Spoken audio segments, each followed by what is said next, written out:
Maintenant, lecture du 5 janvier. Matthieu, chapitre 5, versets 1 à 26. Voyant la foule, Jésus monta sur la montagne et, après qu'il se fut assis, ses disciples s'approchèrent de lui. Puis, ayant ouvert la bouche, il les enseigna et dit : « Heureux les pauvres en esprit, car le royaume des cieux est à eux. Heureux les affligés, car ils seront consolés. Heureux les débonnaires, car ils hériteront la terre. Heureux ceux qui ont faim et soif de la justice, car ils seront rassasiés. Heureux les miséricordieux, car ils obtiendront miséricorde. Heureux ceux qui ont le cœur pur, car ils verront Dieu. Heureux ceux qui procurent la paix, car ils seront appelés fils de Dieu. Heureux ceux qui sont persécutés pour la justice, car le royaume des cieux est à eux. Heureux serez-vous lorsqu'on vous outragera, qu'on vous persécutera, et qu'on dira faussement de vous toutes sortes de mal à cause de moi. Réjouissez-vous et soyez dans l'allégresse, parce que votre récompense sera grande dans les cieux. Car c'est ainsi qu'on a persécuté les prophètes qui ont été avant vous. Vous êtes le sel de la terre.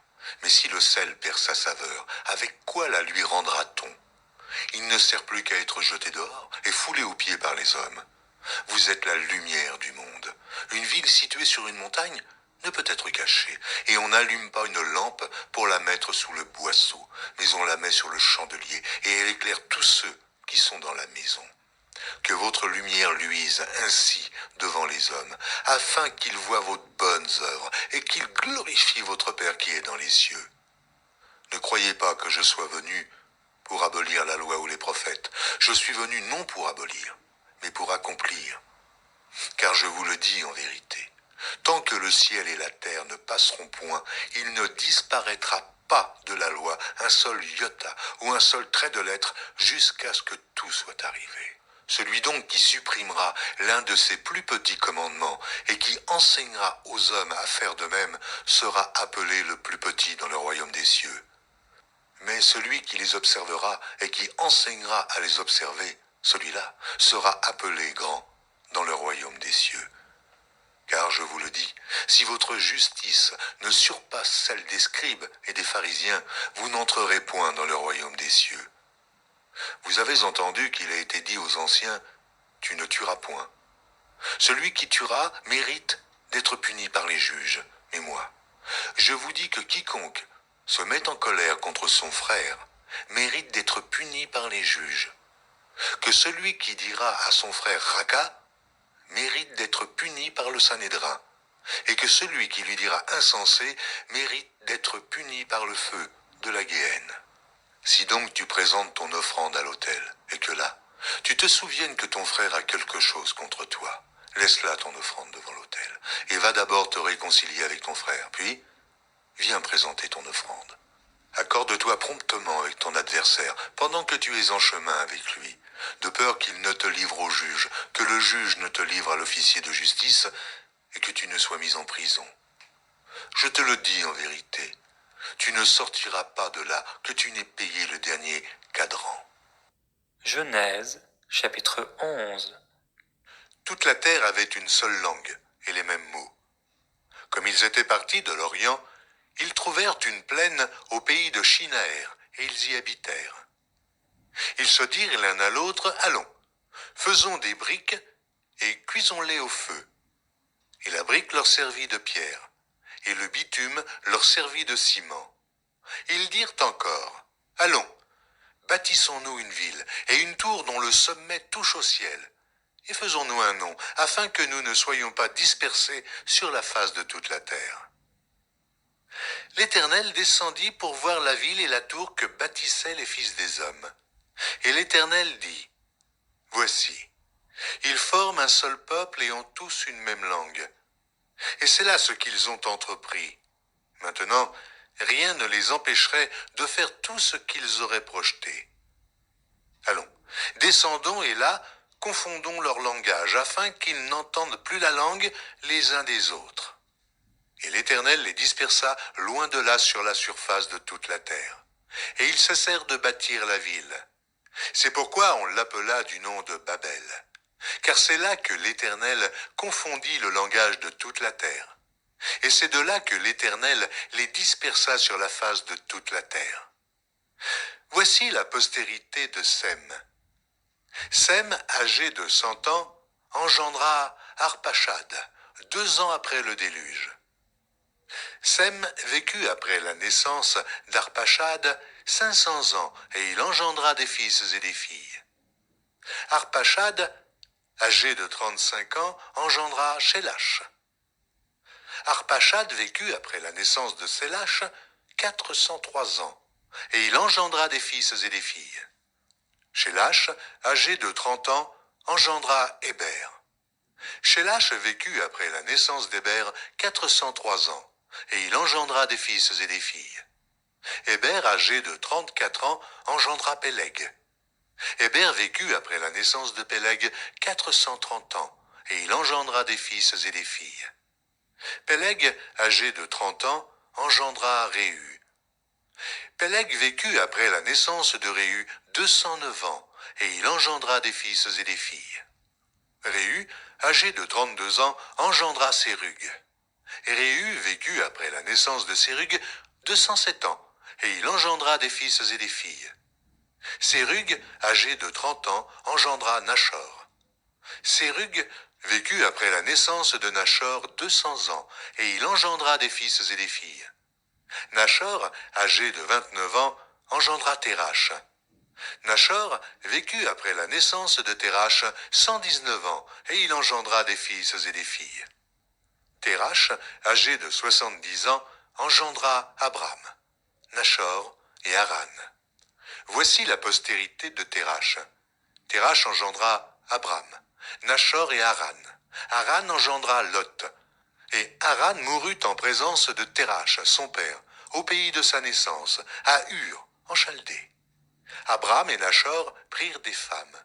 Le nom de la femme d'Abram était Sarai, et le nom de la femme de Nachor était Milka, fille d'Haran, père de Milka et père de Jisca.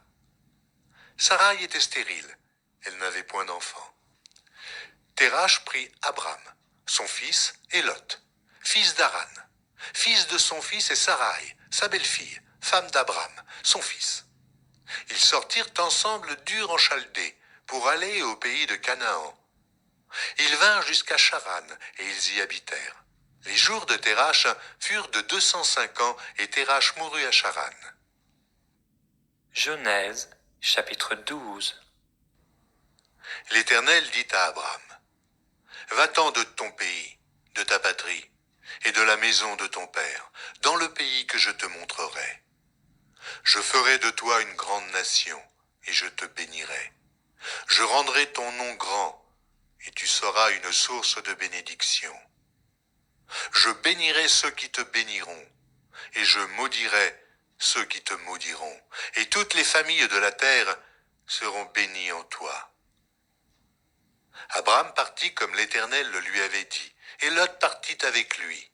Abram était âgé de 75 ans lorsqu'il sortit de Charan. Abram prit Sarai, sa femme, et Lot, fils de son frère, avec tous les biens qu'il possédait et les serviteurs qu'il avait acquis à Charan. Ils partirent pour aller dans le pays de Canaan, et ils arrivèrent au pays de Canaan. Abram parcourut le pays jusqu'au lieu nommé Sichem, jusqu'aux chênes de Morée. Les Cananéens étaient alors dans le pays.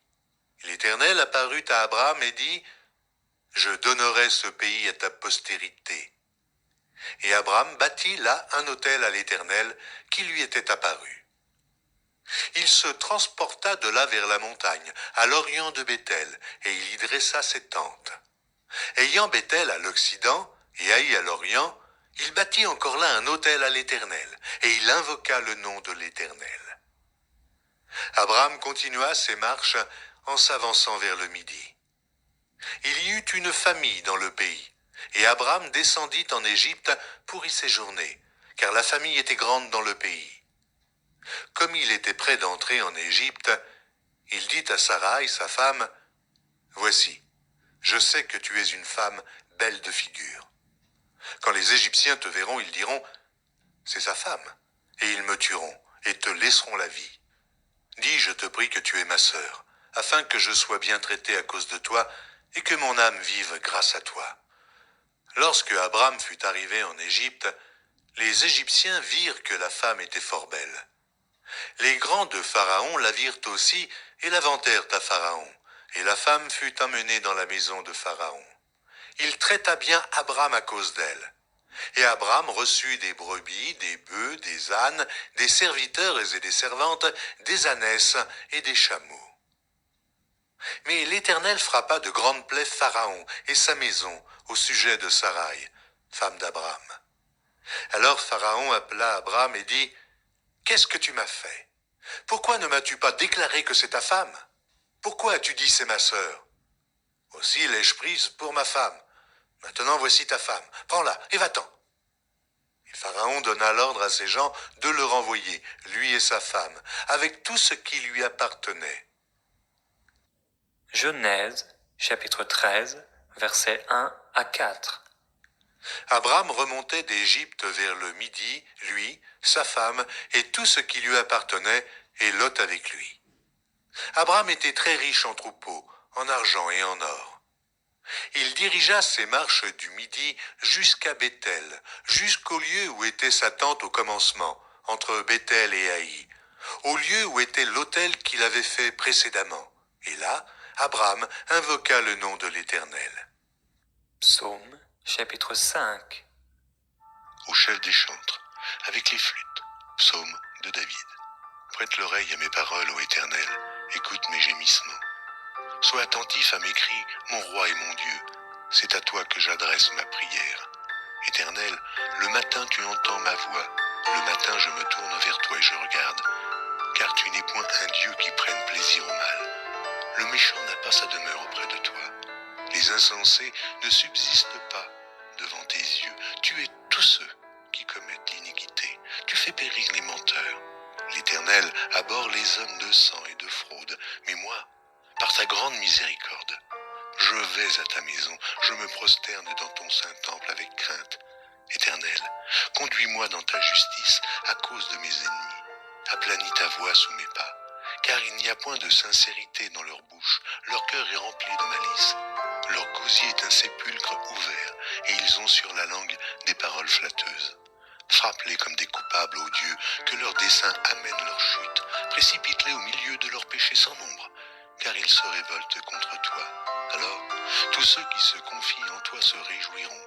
Ils auront de l'allégresse à toujours, et tu les protégeras. Tu seras un sujet de joie pour ceux qui aiment ton nom, car tu bénis le juste, ô Éternel. Tu l'entoures de ta grâce comme d'un bouclier. Proverbe, chapitre 1, versets 24 à 28. Puisque j'appelle et que vous résistez, puisque j'étends ma main et que personne n'y prend garde, puisque vous rejetez tous mes conseils et que vous n'aimez pas mes réprimandes, moi aussi je rirai quand vous serez dans le malheur. Je me moquerai quand la terreur vous saisira, quand la terreur vous saisira comme une tempête et que le malheur vous enveloppera comme un tourbillon, quand la détresse et l'angoisse fondront sur vous, alors ils m'appelleront et je ne répondrai pas. Ils me chercheront et ils ne me trouveront pas. Ce service vous a été proposé